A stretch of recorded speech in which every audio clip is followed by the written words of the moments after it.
अस्सलाम वालेकुम भाई, क्या हाल है आप लोगों के? अल्लाह का शुक्र सर। आप सुनाए, आप कैसे हैं? अल्हम्दुलिल्लाह। अल्हम्दुलिल्लाह। तो जनाब, आज जो है वो हम पढ़ेंगे सैलरी के बारे में। सैलरी ही लास्ट हमने छोड़ा था, आज उस लेक्चर की कंटिन्यूएशन है।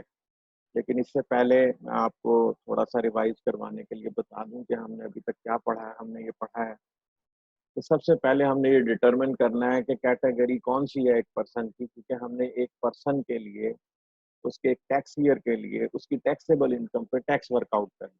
ठीक है, पर्सन का टैक्स ईयर के लिए टैक्सेबल इनकम पे टैक्स वर्कआउट करना है।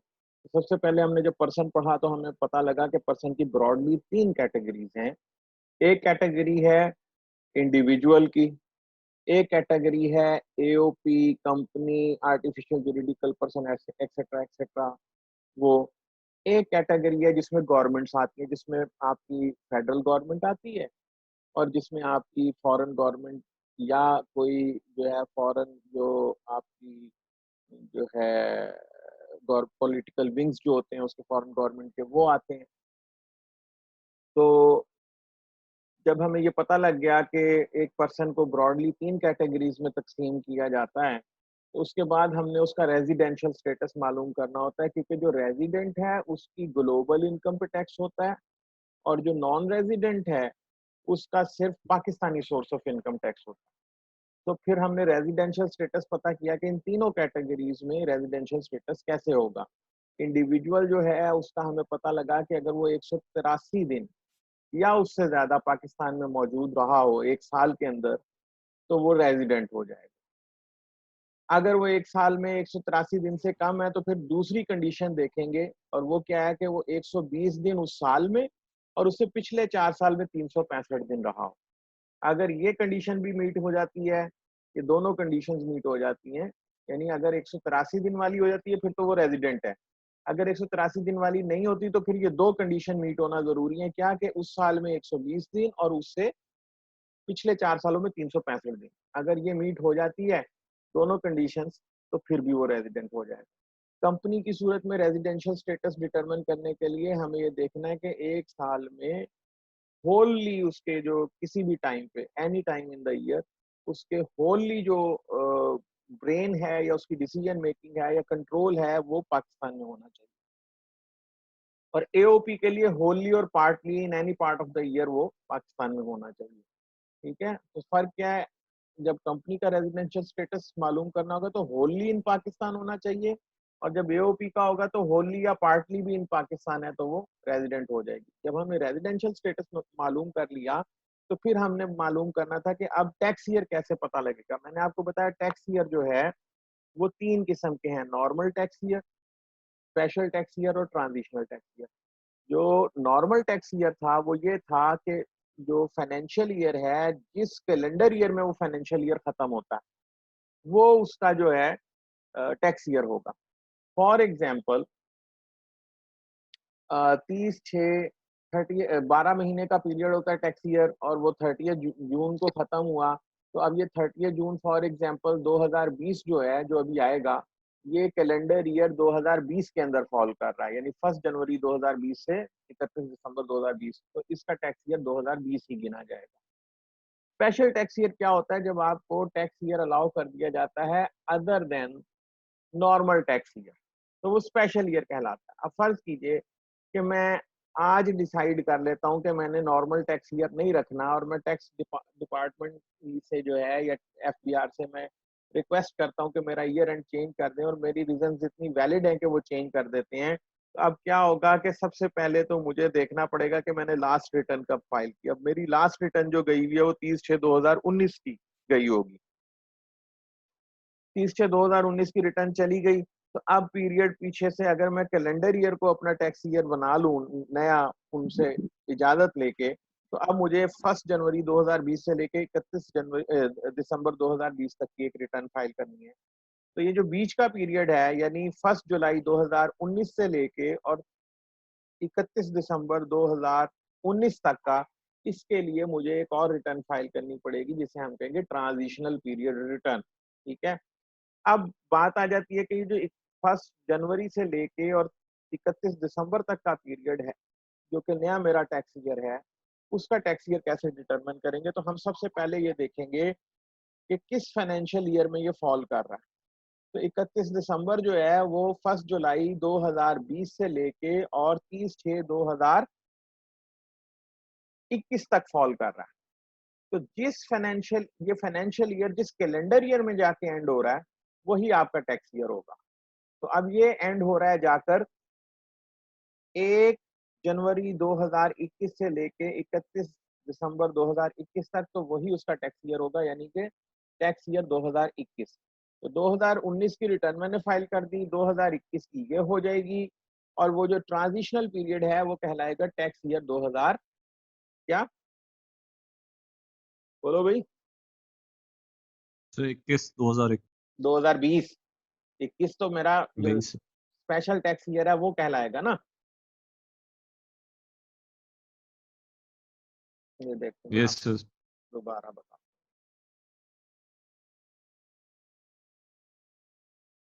देखो जो चीज मैं आपको समझा रहा हूँ, एक चीज है तो हम कहते हैं नॉर्मल टैक्स ईयर, ठीक है। ये 12 महीने का होता है, ठीक है। 30 जून को एंड होगा, ठीक है। अब जिस कैलेंडर ईयर में ये 30 जून फॉल करेगा, ये 30 जून जिस किसमें, कैलेंडर में फॉल करेगा। कैलेंडर ईयर में, वही आपका टैक्स ईयर होगा, ठीक है। तो अब हम यहाँ पे बात करते हैं कि फर्ज करें ये जो 30 जून है, ये हम बात कर रहे हैं 2019 की। फर्ज करें 30 ये 6/30/2019। तो अब ये किस कैलेंडर ईयर में खत्म हो रहा है? ये कैलेंडर ईयर में खत्म हो रहा है 1/1/2019 से लेके 12/31/2019 तक, इसी में फॉल कर रहा है। Yes sir. ये वाली डेट इस कैलेंडर ईयर में फॉल कर रही ना। Yes sir. तो इसका टैक्स ईयर क्या होगा? 2019। ठीक है, क्लियर। अब हम आते यस हैं सर। दूसरे पे। दूसरा ये है कि मैंने अब ये 31 ये जो 30/6 की रिटर्न है ये जा चुकी, ठीक है। ये इंडिविजुअल के लिए 30 सितंबर को जानी होती है और कंपनी के लिए 31 दिसंबर को जानी होती है। फर्ज कीजिए ये रिटर्न मैं जमा करा चुका हूँ, ठीक है। अब अगर यही चीज चलती रहती तो 30/6/2020 को मेरा दूसरा नॉर्मल ईयर कंप्लीट हो जाना था, ऐसे ही है। Yes sir. अब मैंने उसके कंप्लीट होने से पहले पहले दरखास्त दी कि मुझे जो है ईयर एंड चेंज करने दिया जाए, ठीक है। ईयर एंड ठीक है सर। चेंज करने दिया जाए। तो अब क्या होगा? जब मैंने उन्हें कहा कि मुझे ईयर एंड चेंज करने दिया जाए, तो अब फर्स्ट 1 जुलाई जनवरी से हो जाएगा। फर्स्ट जुलाई फर्स्ट जुलाई 2019 से लेकर और एक पीरियड जो है वो खत्म होगा 31 सॉरी 12/31/2019। ये कितने महीने बने? 6 सर। हाँ, ठीक है। अच्छा, इस पीरियड का मसला है। इसके बाद फिर नॉर्मल चीज चल पड़ेगी, और वो है क्या? वो क्या चल न्यू टैक्स पड़ेगी? ईयर।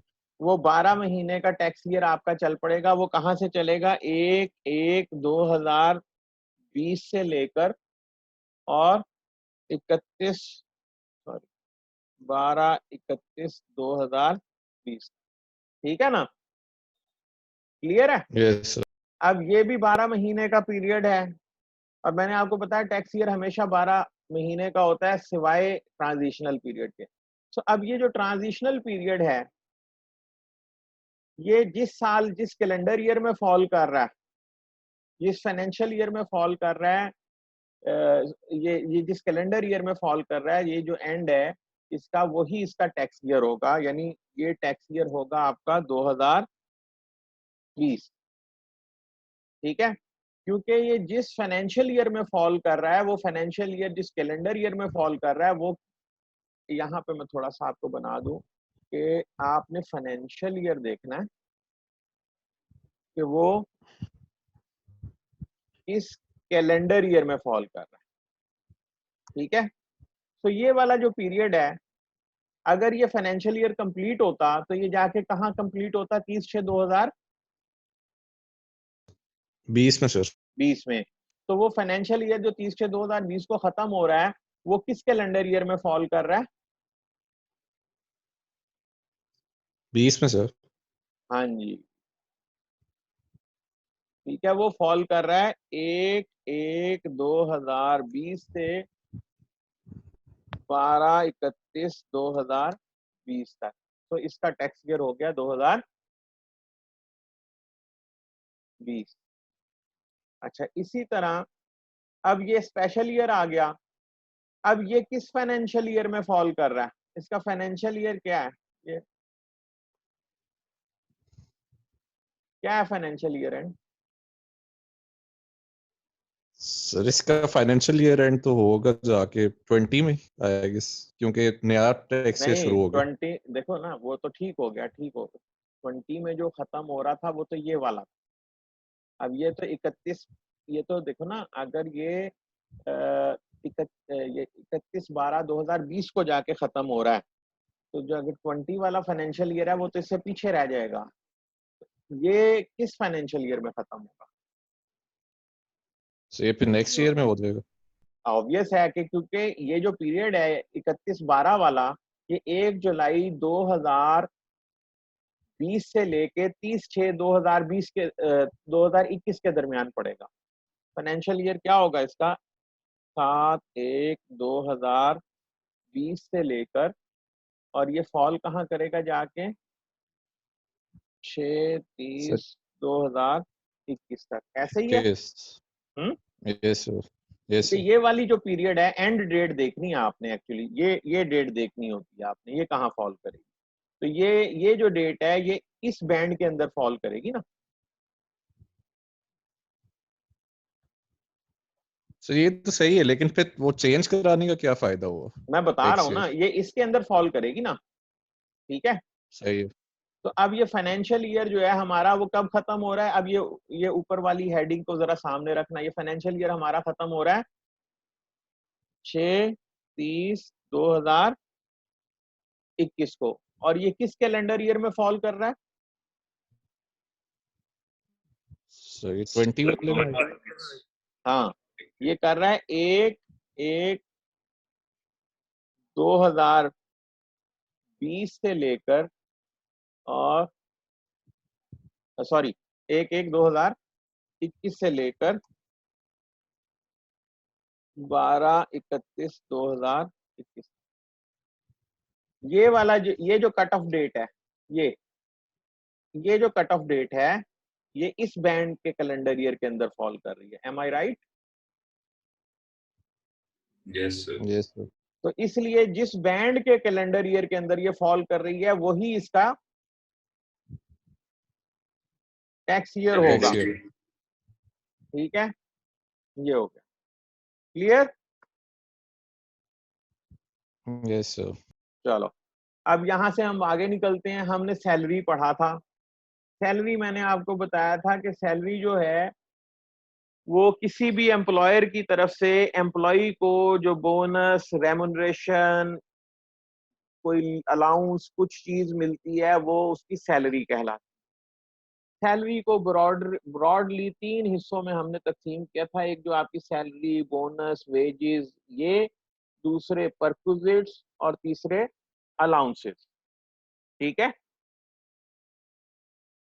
तो जब हमने सैलरी को पढ़ा तो हमें ये पता लगा कि यार इसमें परक्विजिट्स भी होते हैं, इसमें अलाउंसेस भी होते हैं। ठीक है, अच्छा, अब ये जरा अपने पास नोट कर लेंगे। मैं आपको यहाँ एक अलग जगह पे लिख देता हूँ ताकि ये अभी हम जब डिस्कस करेंगे तो ये part 1, second schedule part 1 class 139। ठीक है, ये क्या है? Second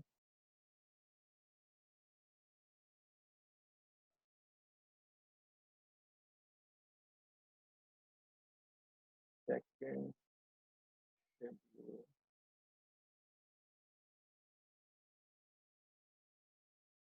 class, sorry, part 1 class 1। ठीक है, ये अब आ जाए हम यहाँ पर। हाँ जी, तो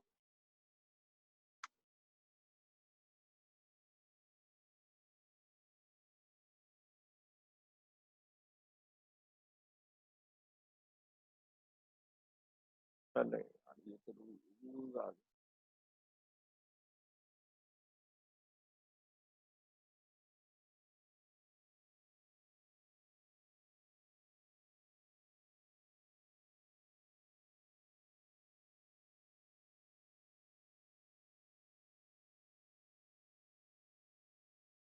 जनाब, हमने ये पढ़ा था salary, any salary received by an employee in a tax year other than salary that is exempt from tax under this ordinance shall be chargeable to tax in that year under the head salary। एक साल में एक आदमी को जो भी employer से मिलेगा सैलरी की मद में, अगर वो एग्जाम्प्ट नहीं है तो वो साल में टैक्सेबल होगी सैलरी के तौर पर। अब सैलरी क्या है? Salary means any amount received. Received मैंने आपको बताया था सैलरी रिसीव्ड बेसिस पे टैक्सेबल है, रिसीवेबल बेसिस पे नहीं। So received any salary, salary means any amount received by an employee from any employment, whether of revenue or capital nature, including क्या चीजें हैं? Pay, wages, other remuneration provided to an employee, including leave pay, payment in lieu of leave, overtime, bonus, commission, fee, gratuity, or hazardous work supplements like that। ठीक है, so ये salary है।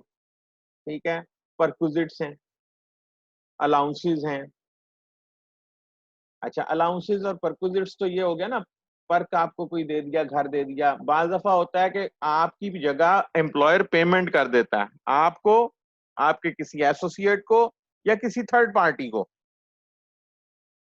और इसी तरह बाज दफा जो है एम्प्लॉयर पेमेंट नहीं करता, बल्कि आपके बिहाफ पे एम्प्लॉयर का एसोसिएट, एम्प्लॉयर खुद या कोई तीसरा बंदा पेमेंट कर देता है। उन तमाम सूरतों में फेयर मार्केट वैल्यू जो भी उस बेनिफिट की होगी वो आपकी इनकम ट्रीट होगी। ठीक है, फॉर एग्जांपल आपने घर लिया, बैंक से लोन लेके लिया, एम्प्लॉयर कहता है यार ये लोन जो है उसकी पेमेंट आपकी मैं कर देता हूं। अब इंस्टॉलमेंट लोन की एम्प्लॉयर पे कर रहा है तो वो आपका परक्विजिट कंसीडर होगा। ठीक है,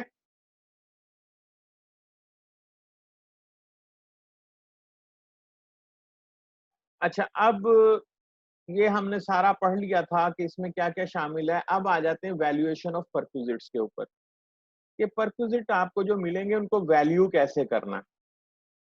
for the purpose of computation the income of an employee for a tax year chargeable to tax under the head salary, the value of any perquisite provided by an employer to an employee in that year that is included in the employee's salary under section 12 shall be determined in accordance with this section। वो ये कह रहा है कि जी इस section के हिसाब से आपने कैलकुलेशन करनी है कि क्या चीज, कितनी अमाउंट किसी परक्विजिट की आपने उसकी सैलरी के अंदर ऐड करनी है। वो कैसे है? This section shall not apply to any amount refer to in class C और D of sub section 2 of section 12।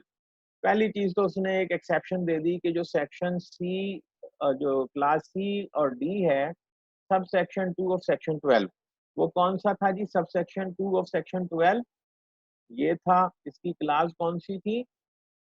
सी ये वाली और डी ये वाली। इन दोनों पे ये नहीं लगेगा। any amount of allowance provided by an employer to an employee including cost of living, subsistence, rent, utilities, education, entertainment, traveling, but shall not include the allowance solely expended in the performance of his duties। क्योंकि अगर आपको कोई official duties के लिए allowance मिलता है तो वो वैसे ही टैक्सेबल नहीं है। The amount of any expenditure incurred by the employee that is paid or reimbursed by the employer other than expenditure incurred on behalf of the employer in the performance of employees duty. इसके ऊपर ये नहीं लगेगा, इन दो चीजों के ऊपर, बाकियों पे ये लगेगा।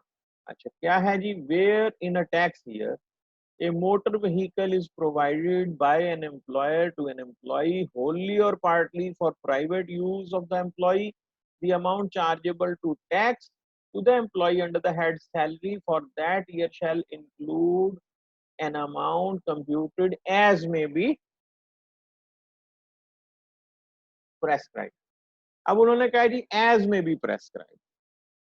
अगर कंपनी ने फॉर एग्जांपल, मैं कंपनी में चीफ फाइनेंशियल ऑफिसर या चीफ एग्जीक्यूटिव ऑफिसर के तौर पे काम कर रहा हूं और कंपनी ने मुझे मर्सिडीज गाड़ी लेके दे दी है,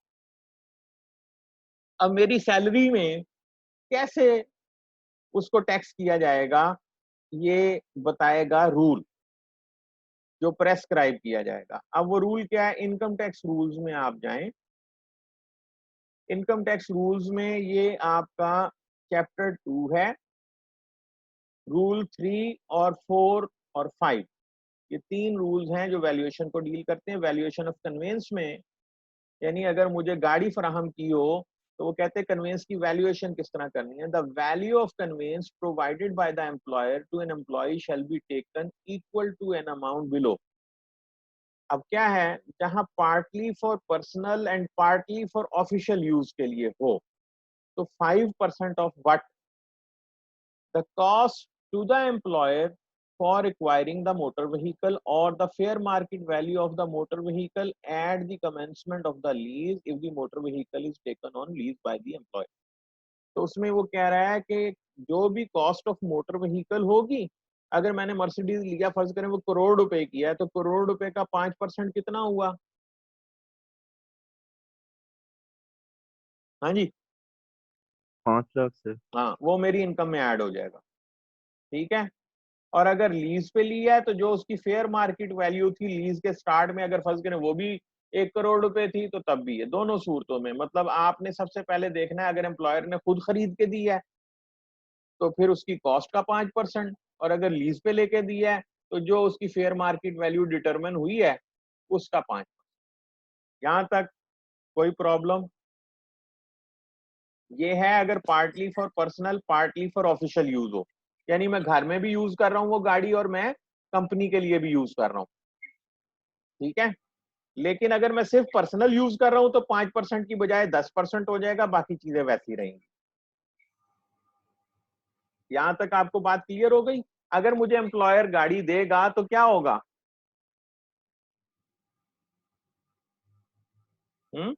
सर एम्प्लॉयर गाड़ी देगा तो आपको टैक्स देना पड़ेगा सर? बिल्कुल देना पड़ेगा। अगर मैं पार्टली ऑफिशियल यूज कर रहा हूँ पार्टली पर्सनल यूज कर रहा हूँ तो 5% of the cost of the car, और अगर मैं ओनली पर्सनल यूज कर रहा हूँ तो 10% of the cost of the car. लेकिन अगर मैं सिर्फ ऑफिशियल यूज कर रहा हूं तो फिर कुछ नहीं ऐड होगा, ठीक है। फिर सर कंपनी को पड़ेगा? फिर कंपनी का खर्चा वो, तो आपने पढ़ लिया ना वो जो क्लास सी और डी थी सब सेक्शन 2 की सेक्शन 12 की, वो कहता है कि जो उसने ऑफिशियल ड्यूटीज के लिए चीजें की हैं वो उसमें ऐड नहीं होंगी उसकी सैलरी में, ठीक है सर। ठीक है। अच्छा अब दूसरी चीज आ जाती है, यहां से आगे चलते हैं।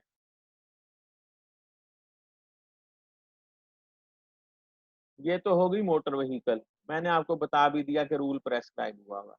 उसके बाद वो कहता है where in a tax year the services of housekeeper, driver, gardener or other domestic assistance is provided by an employer to an employee, the amount chargeable to tax to the employee under the head salary for that year shall include the total salary paid to such housekeeper, driver, gardener, or other domestic assistants in that year for services rendered to the employee as reduced by any payment made by the employee to the employer for such services।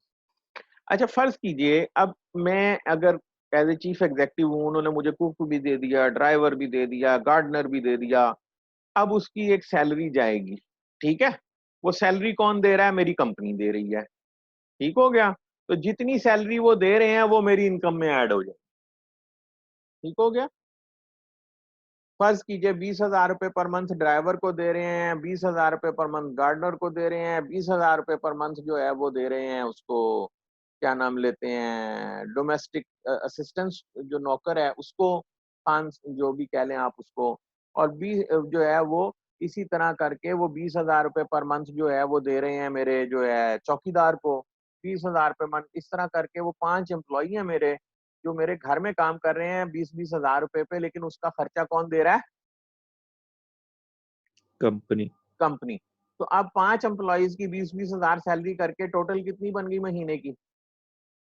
1 lakh. 1 lakh से 1 लाख। और साल की कितनी बन गई?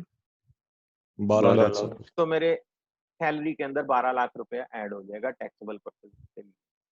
अब फर्ज कीजिए, सर ये हाँ हाँ अब फर्ज सर ये कीजिए, जो हाँ बोलो क्वेश्चन बोलो। है एक, सॉरी सर इंटरप्ट कर रहा हूँ आपको। सर एक क्वेश्चन ये है कि जो आपके गवर्नमेंट ऑफिसेज होते हैं इनके पास जो इसी तरह मतलब आते हैं लोग काम करने, तो ये उनकी सैलरी में भी इसी तरह ऐड होके फिर टैक्स होते हैं, गवर्नमेंट क्या होता है? एम्प्लॉयज जो है ना, जैसे जजेस हैं या ये जो फौजी शौजी हैं, इनकी स्पेशल एग्जेम्पशंस मौजूद है सेकंड शेड्यूल के अंदर, ठीक है? अच्छा सर, और जिनकी नहीं मौजूद उनके ऐसे ही ऐड होते हैं। ठीक है सर, थैंक ठीक यू। हो गया? अच्छा, अब मैं आपको बता रहा था कि वो 12 लाख मेरी इनकम में ऐड होंगे, लेकिन फर्ज करें वो कंपनी कहती है कि नहीं जी नहीं, 30% आप देंगे, 70% हम देंगे, ठीक है? तो वो 30% मेरी सैलरी से काट लेते हैं। तो अब वो 30% जो मेरी सैलरी से काटा है, यानी 3,60,000 रुपया, वो मेरी इनकम में ऐड नहीं होगा, ठीक है? तो अब क्या होगा, 12 लाख माइनस 3,60,000, वो जाके जो है यानी 8,40,000 रुपया जो है वो मेरी सैलरी में ऐड होगा, क्योंकि मैंने यहाँ पे ये लिखा हुआ है कि जितनी अमाउंट वो मुझसे रिकवर कर लेंगे वो उसमें शामिल नहीं होगी। उसके बाद आ जाए, where in a tax year utilities are provided by an employer to an employee, the amount chargeable to tax to the employee under the head salary for that year shall include the fair market value of the utilities provided as reduced by any payment made by the employee for such utility. अच्छा, मैं जब सितारा में था group finance manager, तो वहां पे मुझे utilities free थी, ठीक है? लेकिन एक हद तक थी, मतलब जैसे मेरा जो बिजली का बिल था वो 5,000 रुपए तक एग्जेम्प्ट था। अब मैं बात करूं बहुत पुरानी, मतलब सन 2000 की बात कर रहा हूं मैं आपसे, 20 साल पुरानी बात है। तो उस टाइम 5,000 बहुत बड़ी अमाउंट थी बिल के हिसाब से। तो 5,000 तक एग्जेम्प्ट था, लेकिन 5,000 से ऊपर अगर बिल आ जाता था तो वो मुझे देना पड़ता था। सो यहाँ पे जो लिखा हुआ है फेयर मार्केट वैल्यू ऐड होगी, तो वो 5,000 रुपए मेरी सैलरी में ऐड होते थे, फेयर मार्केट वैल्यू। और जो उससे ऊपर अमाउंट थी जो मैं देता था वो ऐड नहीं होती। ठीक हो गया? यहाँ तक बात समझ में आ गई?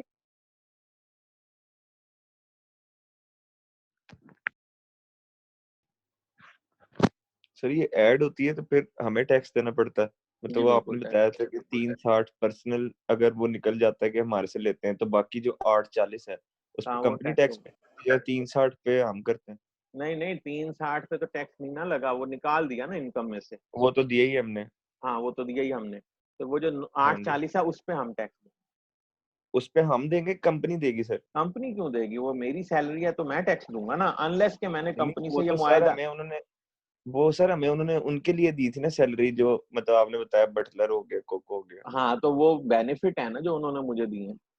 जैसे मैं हाँ अब जी। किसी भी कंपनी के पास जाऊं और मैं उनसे निगोशिएट करूं अपनी सैलरी, तो मैं अच्छा कहूंगा अच्छा, जी मुझे सही है।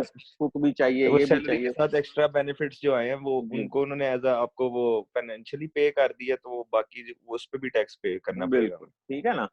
अच्छा, सही अब उसके ठीक। बाद आ जाएं। उसके बाद वो कहता है कि where a loan is made on or after the first day of July. अब ये इंटरेस्ट फ्री लोन भी होता है। बाल दफा क्या होता है, मैंने कंपनी में जॉब कर ली तो कंपनी ने मुझे कहा हम आपको मकान बनाने के लिए इंटरेस्ट फ्री लोन भी दे सकते हैं। मैं कहता हूँ ठीक है, मुझे करोड़ रुपया लोन दे दो। अब अगर कोई इंटरेस्ट फ्री लोन दिया है तो उसका क्या करेंगे, वो कहते हैं कि अगर कोई इंटरेस्ट फ्री लोन दिया है, where the loan is made on or after first day of July 2002 by an employer to an employee and either no profit on loan is payable by the employee or the rate of profit on loan is less than the benchmark rate, the amount chargeable to tax to the employee under the head salary for a tax year shall include an amount equal to. अब वो ये कह रहे हैं कि अगर दो बातें हो सकती हैं कि या तो उसने इंटरेस्ट लिया ही नहीं मुझसे या लिया है तो बेंचमार्क रेट से कम लिया है, तो उस सूरत में क्या होगा, the profit on loan computed at the benchmark rate where no profit on loan is payable by the employee. तो बेंचमार्क रेट जो इन्होंने स्पेसिफाई किया हुआ है, उस बेंचमार्क रेट के ऊपर जो है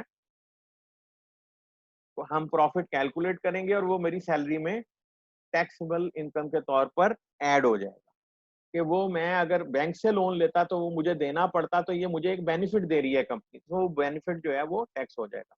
और अगर वो कोई चार्ज कर रहे हैं, फर्ज करें बैंक रेट बेंचमार्क रेट फर्ज करें 10% है और वो मुझे 5% चार्ज कर रहे हैं, तो फिर 5% जो चार्ज नहीं कर रहे वो मेरी सैलरी के अंदर ऐड होगा। ठीक है ना? तो आपने दिमाग में सिर्फ ये रखना है कि बेनिफिट अगर कोई मुझे मिल रहा है कैश में या काइंड में, तो उसको कैश में तो वैसे ही ऐड हो जाएगा, अगर काइंड में है तो फेयर मार्केट वैल्यू ऐड हो जाएगी या बेंचमार्क रेट से जैसे ये डिफरेंस बता रहे हैं वैसे ऐड हो जाएगा। ठीक है, आगे वो कहते हैं provided that this section shall not apply to such benefit arising to an employee due to waiver of interest by such employee on his account with the employer। अब ये एक इन्होंने, चूंकि सूद पाकिस्तान में हराम है तो वैसे हमारी शरीयत में भी हराम है, तो इन्होंने एक ये प्रोविजन दी थी कि अगर आप अपने ग्रेचुटी फंड या प्रोविडेंट फंड से प्रॉफिट नहीं लेते और आप वेव कर लेते हैं कि जी मैं इस अकाउंट पे जो मेरा एम्प्लॉयर के साथ है मैं प्रॉफिट नहीं लूंगा, तो जवाबन ये वाला प्रॉफिट भी आपका टैक्स नहीं हो। ठीक हो गया। Provided further that the above subsection shall not apply to loans not exceeding 1 million rupees. और ये जो सेक्शन है ये 1 मिलियन से ऊपर के लोन पे अप्लाई होगा। ठीक है, provided further that the above subsection shall not apply to loans not exceeding 1 million rupees. कि 1 मिलियन से नीचे वालों पे ये अप्लाई नहीं होगा, उससे ऊपर वालों पे अप्लाई होगा। ठीक है, यहां तक अगर बात समझ में आ गई हो तो आगे चले।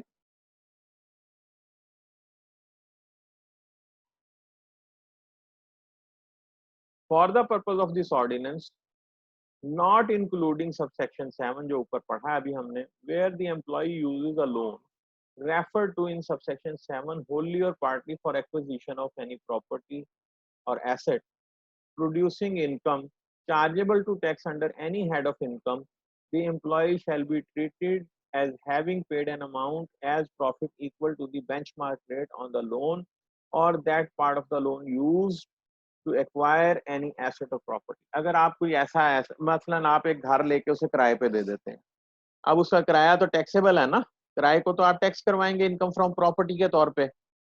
तो उस सूरत में ये एज्यूम किया जाएगा कि आपने उस इंटरेस्ट की पेमेंट कर दी हुई है, यानी फिर उस सूरत में वो आपके लिए टैक्सेबल नहीं रहेगा, जो कि आपकी इनकम में अदरवाइज बेंचमार्क रेट पे ऐड होना था। Where in a tax year an obligation of an employee to pay an amount owing to the employee to another person is paid by the employer, the amount chargeable to tax to the employee under the head salary for that year shall include the amount so paid। अगर employee ने किसी का कर्जा देना था, कोई payment देनी थी, कोई बिल देना था, अगर वो उसके बिहाफ पे एम्प्लॉयर ने पे कर दिया है तो एम्प्लॉय की सैलरी में वो अमाउंट ऐड हो जाएगी, क्योंकि ये फाइनेंशियल बेनिफिट गया है उसको।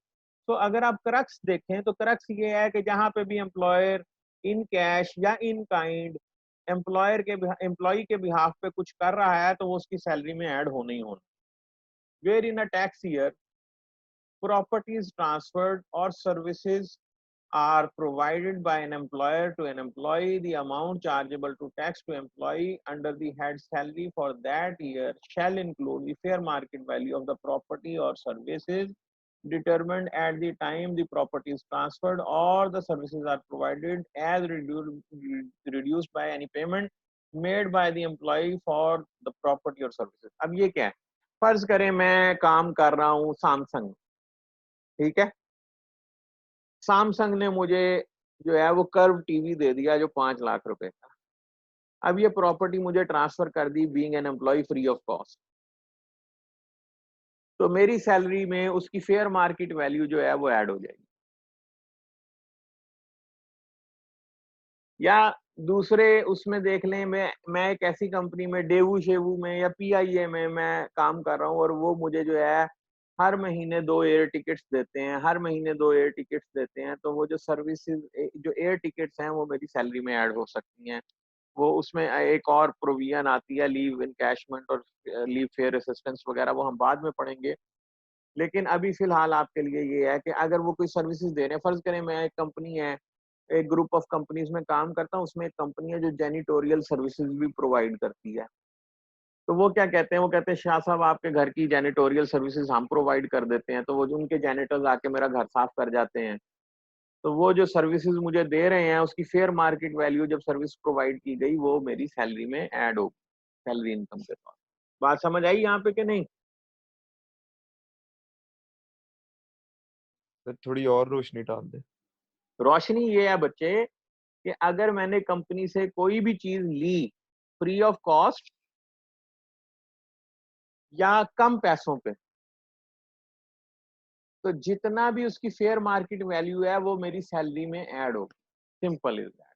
जैसे फॉर एग्जांपल मैंने आपको बताया कि मैं सैमसंग में काम कर रहा हूँ, उनका कर्व टीवी अगर उन्होंने मुझे दे दिया, फर्ज करिए 50% ऑफ पे दिया, बीइंग एन जी सर। एम्प्लॉय, तो अब वो जो 50% ऑफ किया है वो फर्ज करें 5 लाख रुपए का वो टीवी था, तो अब 2.5 लाख रुपए जो उन्होंने मुझे छोड़े हैं वो मेरी सैलरी में ऐड होंगे। और अगर 100% छोड़ देते तो वो 5 लाख रुपए ऐड होता, क्योंकि ये एक बेनिफिट है ना इन काइंड। तो सर अगर ये इसे गिफ्ट कंसिडर करें तो फिर तो टैक्सेबल नहीं रहता है। गिफ्ट जो है वो सिर्फ जो ब्लड रिलेशन हैं और वो भी दिए हुए blood relation, wife, sons, grandparents, वो दिए हुए रिलेशनशिप हैं, उनके अलावा अगर किसी से हो तो वो फिर इनकम स्ट्रीट होगा। Okay sir. ठीक है। अच्छा जी, उसके बाद where in a tax year accommodation or housing is provided by an employer to an employee, the amount chargeable to tax to the employee under the head salary for the year shall include the amount as computed as may be prescribed। अब यहाँ पे फिर prescription है, जब prescription आ गई तो वापस rules पे चलते हैं। ये है वैल्यू ऑफ एकोमोडेशन, रूल 4। वो कहता है the value of accommodation provided by an employer to an employee shall be taken equal to amount that would have been paid by the employer in case such accommodation was not provided। ठीक है। अगर ये accommodation ना दी जाती, ठीक है, employer ने employ को एकोमोडेशन दी, फर्ज कीजिए मैं कंपनी में गया, मैंने कहा जी मुझे घर भी चाहिए, उन्होंने कहा ठीक है आप घर ले लें। अगर फर्ज कीजिए वो घर उनके पास पहले से मौजूद है, उसमें उन्होंने मुझे रख लिया, अगर मैं वो घर खुद लेता जाके किराए पे या वो एम्प्लॉयर खुद घर लेता किराए पे, तो उसको जो किराया पड़ता सेम वैल्यू के हाउस का, सेम लोकेशन के हाउस का, तो वो वैल्यू जो है वो सैलरी के अंदर ऐड होगी। ठीक है।